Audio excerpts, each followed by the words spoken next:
हर हर महादेव। शिव पुराण की महान महिमा का वर्णन सुनने के लिए हमारे YouTube चैनल के साथ जुड़े रहें। साथ ही लाइक, शेयर एंड सब्सक्राइब जरूर करें। श्री रुद्र संहिताएं 5वां अध्याय। नारद जी का शिव तीर्थों में ब्राह्मण व ब्रह्मा जी से प्रश्न। सूत जी बोले, महर्षि भगवान श्री हरि के अंतर ध्यान हो जाने पर मुनिष्ठ नारद शिवलिंगों का भक्ति पूर्वक दर्शन करने के लिए निकल गए। इस प्रकार भक्ति मुक्ति देने वाले अनेक शिवलिंगों के उन्होंने दर्शन किए।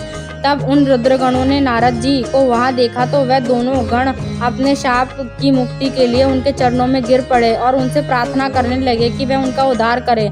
नारद मुने, हमें आपके अपराधी हैं। राजकुमारी श्रीमती के स्वयंवर में आपका मन माया से मोहित था। उस समय भगवान शिव की प्रेरणा से आपने हमें शाप दे दिया। अब आप हमारी जीवन रक्षा का उपाय कीजिए। हमें अपने कर्मों का फल भोग लिया है। कृपा कर हम पर प्रसन्न होकर हमें शाप मुक्त कीजिए। नारद जी ने कहा, हे रुद्रगणों, आप महादेव के गण हैं, वह सभी के लिए आदरणीय हैं। उस समय भगवान शिव की इच्छा से मेरी बुद्धि भ्रष्ट हो गई थी, इसलिए मोहवश मैंने आपको शाप दे दिया था। आप लोग मेरे इस अपराध को क्षमा कर दे, परंतु मेरा वचन झूठा नहीं हो सकता, इसलिए मैं आपको शाप से मुक्त का उपाय बताता हूँ। मुनिवर, विश्रा के वीर्य द्वारा तुम एक राक्षसी के गर्भ में जन्म लोगे। समस्त दिशाओं में रावण और कुंभकर्ण के नाम से प्रसिद्ध पाओगे। राक्षस राज का पद प्राप्त करोगे। तुम बलवान व वैभव से युक्त होगे। तुम्हारे प्रताप से सभी लोकों में फैलेगा। समस्त ब्राह्मण के राजा होकर भी भगवान शिव के परम भक्तों में होएंगे।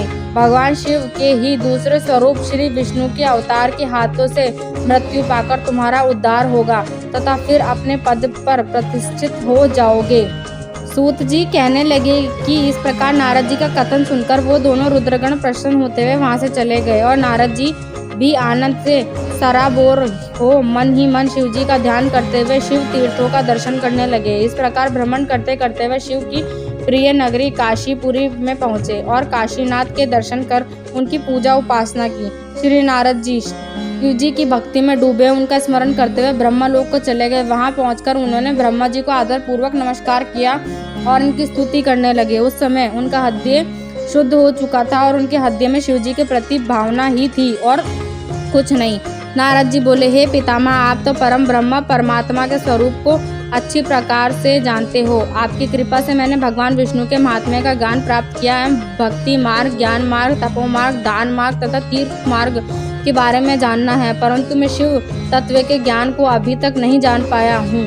मैं उनकी पूजा विधि को भी नहीं जानता, अतः अब मैं इनके बारे में सब कुछ जानना चाहता हूँ। मैं भगवान शिव के विभिन्न चरित्रों और उनके स्वरूप तथा वे सृष्टि के आरंभ में मध्य में किस रूप में थे, उनकी लीलाएं कैसी होती हैं और प्रलय काल में भगवान शिव कहाँ निवास करते हैं, उनका विवाह तथा उनके पुत्र कार्तिकेय के जन्म आदि की कथाएं मैं आपके श्री मुख से सुनना चाहता हूँ। भगवान शिव कैसे प्रसन्न होते हैं और प्रसन्न होने पर क्या क्या प्रदान करते हैं, इस संपूर्ण वृतांत को मुझे बताने की कृपा करें। अपने पुत्र नारद की ये बात सुनकर पितामह ब्रह्मा बहुत प्रसन्न हुए। शिव पुराण की आगे की महिमा सुनने के लिए हमारे चैनल से जुड़े रहें।